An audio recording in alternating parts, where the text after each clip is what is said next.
तो last part में हमने डेव और माइक को देखा था, जहाँ डेव एक शांत किस्म का लड़का और माइक एक शरारती लड़का था, पर वो दोनों ही जीनियस थे।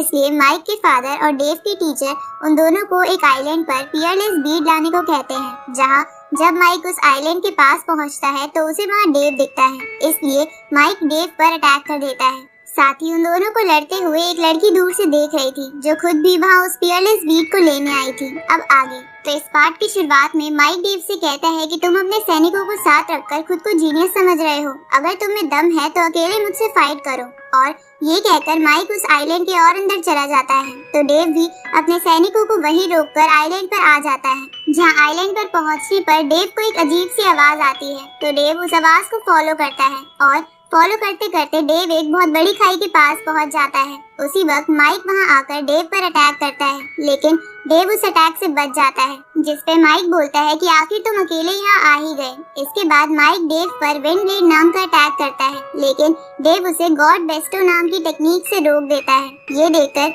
माइक डेव पर अटैक करने के लिए उसकी तरफ तेजी से बढ़ता है, पर डेव उसे शील्ड से रोककर पीछे की ओर फेंक देता है और मुस्कुराने लगता है। ये देखकर माइक और चिढ़कर एक साथ कई सारे विंड ब्लेड अटैक्स डेव पर करता है, लेकिन डेव उन्हें स्पिरिचुअल हैंड की मदद से रोक देता है। ये देखकर माइक डेव पर अपनी लाइटनिंग बॉल से अटैक करता है। तभी उन दोनों की तरफ एक पत्थर आने लगता है, जिसे देखकर वो दोनों उस पत्थर को तोड़ देते हैं। जिसके बाद वहाँ एक बंदा आ जाता है, जो असल में सैक्रेड डोमेन का एक वॉरियर था। अब वो वॉरियर खुद को बियर में ट्रांसफॉर्म कर लेता है, ताकि वो उन दोनों को पकड़ सके।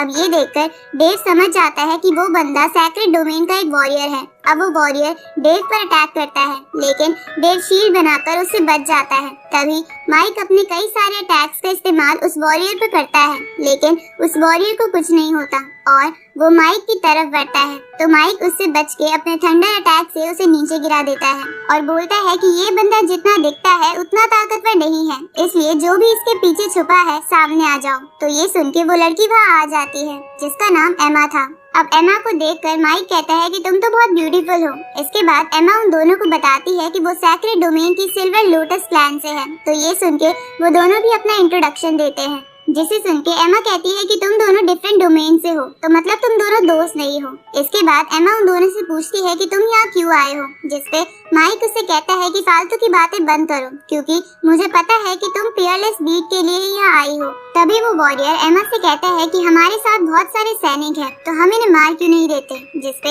एमा उसे चुप रहने को कहती है और उन दोनों को बोलती है कि हमारा डोमेन शुरू से ही शांति बनाना ही पसंद करता है, इसलिए हम चारों उस बीट को लेने के लिए फाइट करते हैं और जीतने वाले को हम फियरलेस बीट ले जाने देंगे, साथ ही उसे कोई रोकेगा भी नहीं। ये सुन के माइक एमा को कहता है कि तुम हमें बेवकूफ बनाना चाहती हो, क्योंकि तुम दो लोग हो, जिसकी वजह से हम दोनों को दो बंदों से लड़ना पड़ेगा और तुम्हें इसकी एडवांटेज मिल जाएगी। उसी वक्त हम डेव को देखते हैं, जो उस खाई में देख रहा था, क्योंकि उसे वहाँ से अजीब सी आवाजें आ रही थी। इसलिए डेव उस खाई में चला जाता है, जिसे देखकर माइक भी उसके पीछे जाता है। पर एमा और वो वॉरियर उस खाई में नहीं जा पाते, क्योंकि वहाँ एक सील बन गई थी। तो वो दोनों वहीं बैठकर डेव और माइक के वापस आने का इंतजार करने लगते हैं, ताकि वापस आने पर वो उन दोनों से बीट को छीन ले। इस तरफ माइक और डेव खाई के बिल्कुल नीचे पहुंच जाते हैं, जहां माइक बोलता है कि वो लड़की और वो वॉरियर यहाँ नीचे क्यों नहीं आए, जिसपे डेव उसे बोलता है कि बेवकूफ, वो एक ही डोमेन के दो लोग हैं। ये सुन के माइक समझ जाता है कि उस सील ने उन दोनों को अंदर नहीं आने दिया, क्योंकि वो दोनों एक ही डोमेन के दो लोग थे, जबकि यहाँ एक डोमेन से एक ही बंदा अलाउड है। उसी वक्त डेव अटैकिंग पोजीशन में आ जाता है, तो माइक उसे कहता है कि पहले हम फियरलेस बीट को ढूंढ लेते हैं और उसके बाद आराम से फाइट कर लेंगे। तो डेव इसके लिए मान जाता है। इसके बाद वो खाई के और अंदर जाने लगते हैं, जहाँ रोशनी करने के लिए माइक एक और एलिमेंट का इस्तेमाल करता है, जिसे देखकर डेव कहता है कि इसके पास कितने सारे एलिमेंट्स हैं, 3 तो ये पहले ही इस्तेमाल कर चुका है और अब ये इसका 4th एलिमेंट है। उसी वक्त माइक तेजी से आगे बढ़ने लगता है, तो डेव एक सील बना के उसे नीचे गिरा देता है। तो इसका बदला लेने के लिए माइक उस पर फायर अटैक का इस्तेमाल करता है, लेकिन डेव उससे बच जाता है। अब वो दोनों उस आइलैंड के सैक्रेड टेंपल में पहुंच जाते हैं, जहां उन दोनों के सामने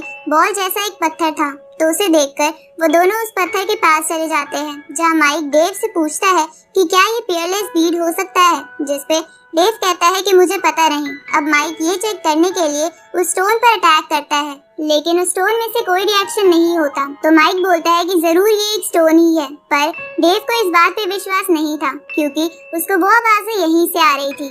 अब डेव सच जानने के लिए उस पत्थर को छूता है, लेकिन वो उस पत्थर से चिपक जाता है और वो पत्थर उसका ऑरा कंज्यूम करने लगता है। तभी माइक उसे देखकर पूछता है कि तुम क्या कर रहे हो, तो डेव उसे फंसाने के लिए कह देता है कि वो उस पत्थर को रिफाइन कर रहा है। ये सुन के माइक भी जल्दी से उस पत्थर को टच करता है, जिसकी वजह से वो भी उस पत्थर से चिपक जाता है। तभी डेव उसे कहता है कि तुम सच में एक गधे हो।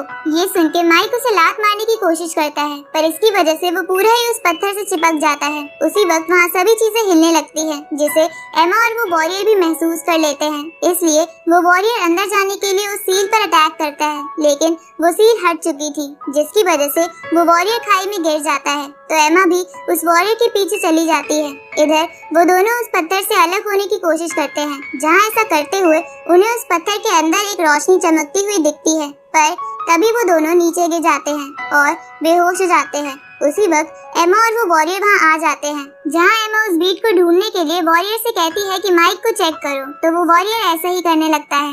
इस तरफ एमा डेव को बेहोश देखकर एक बार को उसकी खूबसूरती में खो जाती है, पर वो खुद को संभाल कर डेव को चेक करती है, लेकिन उसे एक स्पैरो टॉय के अलावा कुछ नहीं मिलता। तभी एमा माइक के हाथ में एक ब्रेसलेट देखती है जिसमें स्क्रीन लगी हुई थी, तो एमा वॉरियर से उस ब्रेसलेट को लेकर उसकी स्क्रीन में देखने लगती है, लेकिन उस ब्रेसलेट में माइक ने उल्टी सीधी चीजें डाल रखी थी, जिसे देखकर एमा शर्मा जाती है और सोचती है कि माइक कैसी कैसी चीजें कलेक्ट करता है। अब उन दोनों को डेव और माइक के पास से वो पियरलेस बीड नहीं मिलता, जिसकी वजह से एमा सोचती है कि कहीं वो पियरलेस बीड कोई इल्यूजन तो नहीं था। ये सुन के उस वॉरियर को गुस्सा आ जाता है और वो माइक को लात मारने लगता है। तो एमा उससे कहती है कि भूलो मत, हमारे क्लैन का मोटिव पीस और हार्मनी है। ये सुन के वो वॉरियर माइक को अच्छे से चेक करने के लिए उसके सारे कपड़े फाड़ देता है, जिसे देखकर एमा शर्मा कर वहाँ से भाग जाती है। तो वो वॉरियर भी एमा के पीछे चला जाता है। थोड़ी देर बाद उन दोनों को होश आता है, जहाँ अपने कपड़े फटे देख के माइक को वॉरियर पे गुस्सा आने लगता है,